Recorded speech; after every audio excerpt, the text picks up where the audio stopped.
dar meu boa tarde a todos. Nós vamos falar sobre um tema que eu acho muito importante, que é o aspecto psicológico da violência interpessoal na primeira infância. Então, eu queria começar falando sobre as ferramentas para a prevenção dessa violência. E, para falar de ferramenta, eu tenho que falar da trilogia da violência. E a trilogia da violência, ela divide a auto-infligida, a interpessoal e a coletiva. A violência auto-infligida é aquela que está relacionada com comportamento suicida, em que a própria pessoa se inflige lesões. A interpessoal se divide em intrafamiliar e comunitária. A infrafamiliar, ela está direcionada à criança, ao parceiro, pessoa velha, ou idosa, conhecido, estranho. E eu tenho também, na violência comunitária, essa questão do conhecido ou estranho, como apartado daquela pessoa próxima da família. E eu tenho a violência coletiva, que é a violência contra a violência social, a violência política e a violência econômica. E aí nós temos que dividir as naturezas dessa violência. Eu tenho a violência física, eu tenho a violência sexual, eu tenho a violência psicológica e eu tenho os maus tratos e a negligência. Esses são dados do World Health Organization, Prevention of Violence, que foi um mapa que foi feito em 2014. Mas quais, Dr. Franklin, são essas violências interpessoais, a natureza, a magnitude, consequência? Bom, em primeiro lugar, a violência interpessoal é uma das três principais categorias de violência que nós vimos há pouco. Essa violência interpessoal, ela tem um conceito de violência como entre pessoas ou grupos de pequenas pessoas. É um problema social insidioso, com frequência mortífero, porque gera a morte.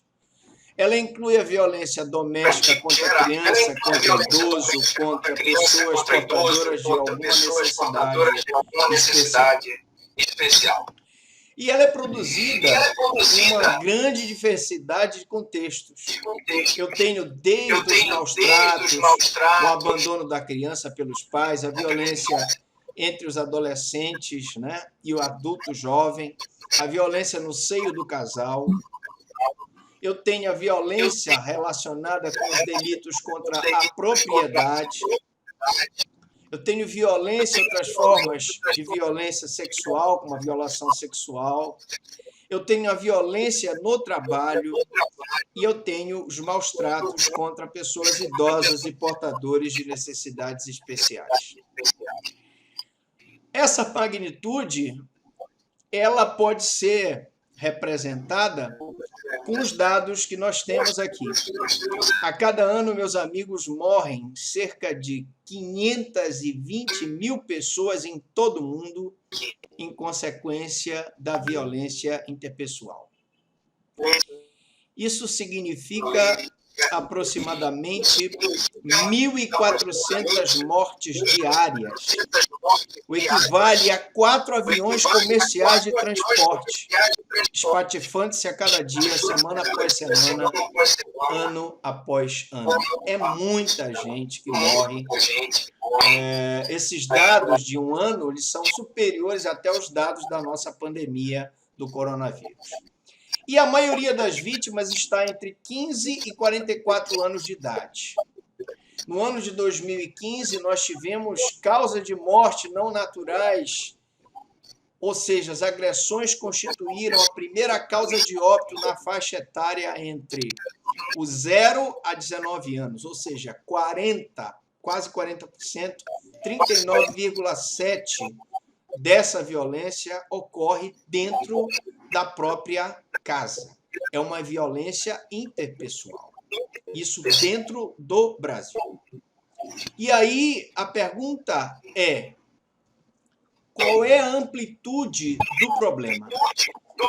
Segundo a OMS, Organização Mundial da Saúde, em 2012, 31 mil crianças menores de 15 anos foram vítimas de algum tipo de homicídio, fora as tentativas de homicídio e fora as subnotificações. Na faixa etária da primeira infância, os membros das famílias são responsáveis pela maioria desses homicídios. Ou seja, a criança morre na mão do próprio pai, da própria mãe, da própria madrasta, do padrasto ou de uma pessoa próxima da família. E é possível que morte de crianças devido a maus tratos passem despercebidas tanto em países desenvolvidos quanto em pobres e países em desenvolvimento. E vejam que os recém-nascidos, os bebês e os pré-escolares são os que experimentam os maiores riscos de maus tratos capazes de levá-los a óbito, devido à sua dependência, vulnerabilidade e sua relativa invisibilidade social. Essa relevância se está na taxa de violência interpessoal, que pode neutralizar muitos dos benefícios que a sociedade e as comunidades vêm obtendo em questões sanitárias mediante programa de saúde dirigido principalmente à saúde materna e infantil. E aí, eu preciso chamar a atenção da sociedade dos custos financeiros diretos e indiretos dessa violência, que são assombrosos. O Brasil gasta uma grande parcela de seu PIB por conta dessa questão da violência interpessoal. Tanto em relacionado às mulheres que sofreram violência do marido e que não vão trabalhar, quanto às pessoas, crianças, idosos, deficientes que comparecem às unidades de saúde para tratamento, vitimados por essa violência interpessoal. Então, são custos sociais e humanos causando danos ao tecido social e econômico dessas comunidades. É o setor público, portanto, a sociedade que assume majoritariamente esses custos. E há uma consequência, há uma repercussão sobre a saúde e sobre a sociedade, e esse tipo de violência interpessoal contra crianças é bem mais ampla, porque as mortes e os ferimentos são mais prejudiciais à saúde física e mental das vítimas, assim como seu próprio desenvolvimento biopsicossocial.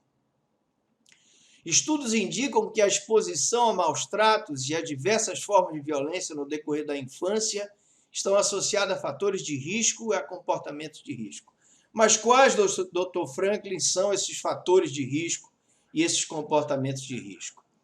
Nós temos aí vitimização violenta, perpetração de autos de violência, problemas da sociedade de depressão, obesidade, comportamentos sexuais de risco elevado, tabagismo, alcoolismo, drogadição.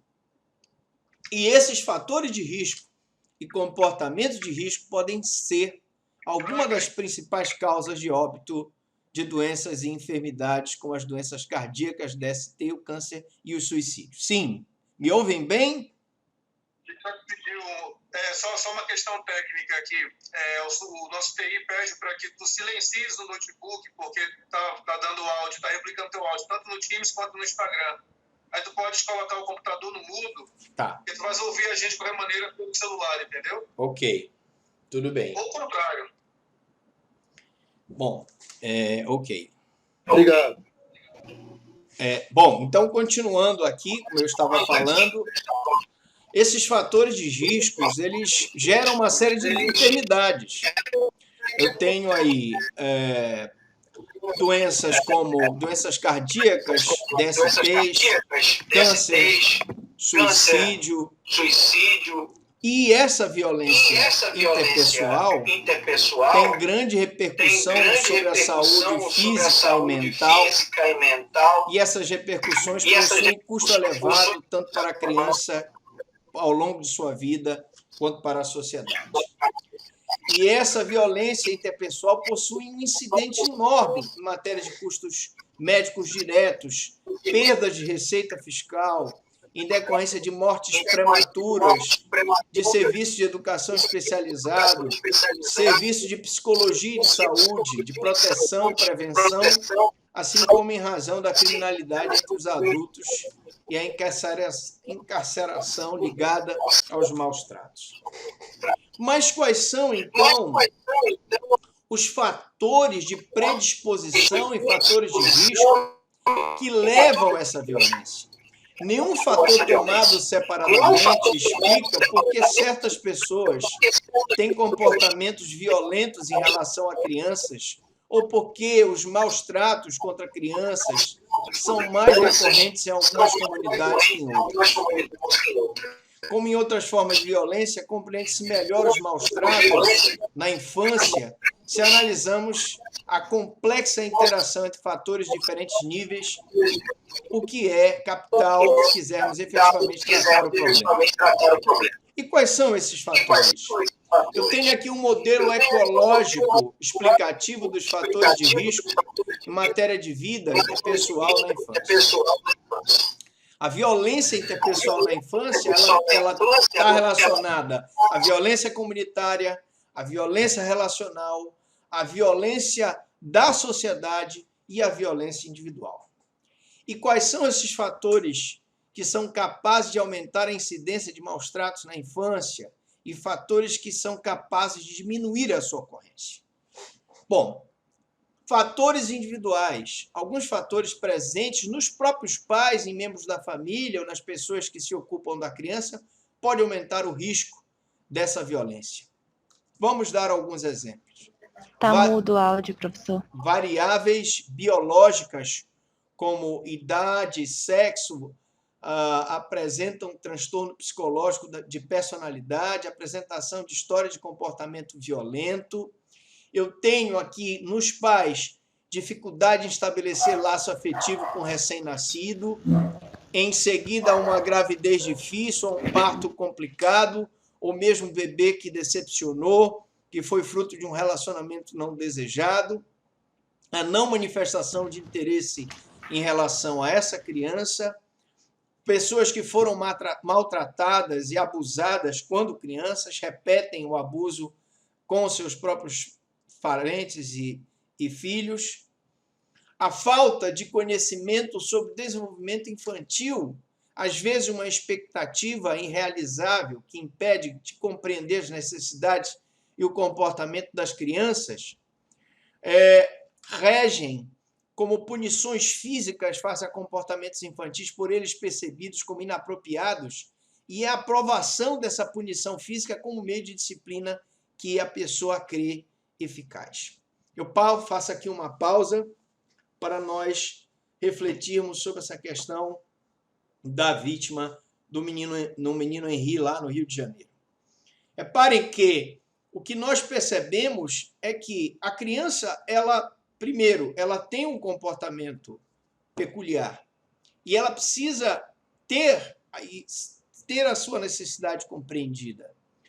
E na hora em que eu regulamento uma punição, uma tortura, como um comportamento considerado apropriado, e essa aprovação de punição física como meio de disciplina dessa criança, eu estou gerando a violência interpessoal.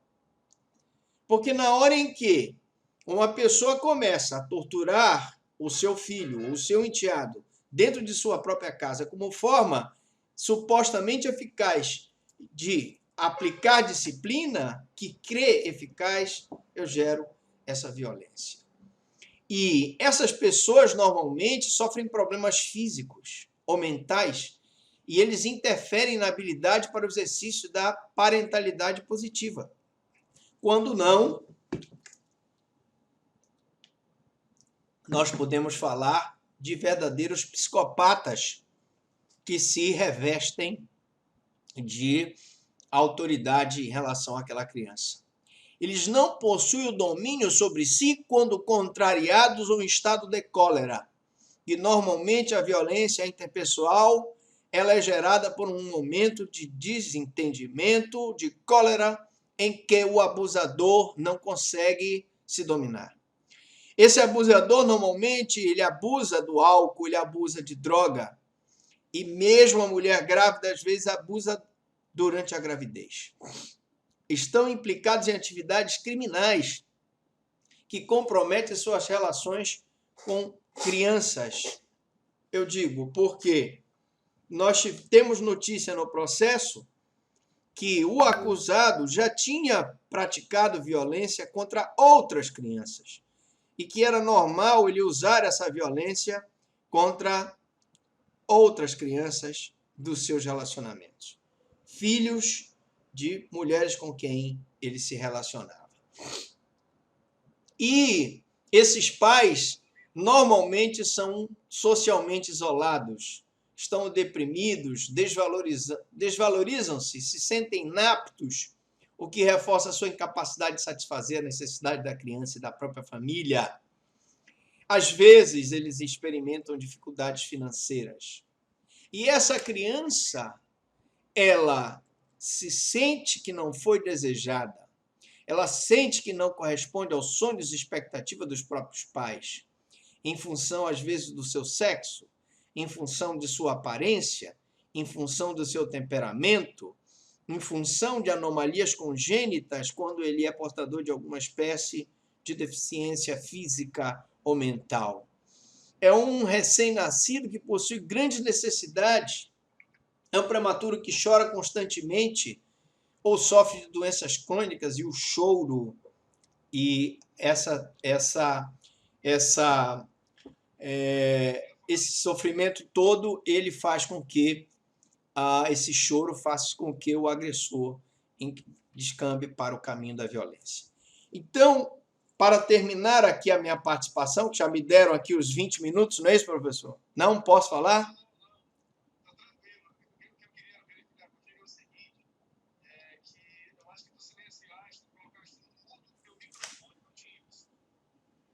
Não, eu botei o mudo aqui no celular. O meu mudo no Teams está funcionando. Está funcionando. Não, aqui. Mas lá o microfone do Teams pode ficar aberto. Tá, mas está aberto aqui. Tá? Aberto. Vocês me ouvem? O pessoal está se queixando aqui no Teams que não está conseguindo te ouvir lá no Teams. Ah, mas está ligado aqui. Está tudo ligado. Está tudo ligado aqui. Está ativado.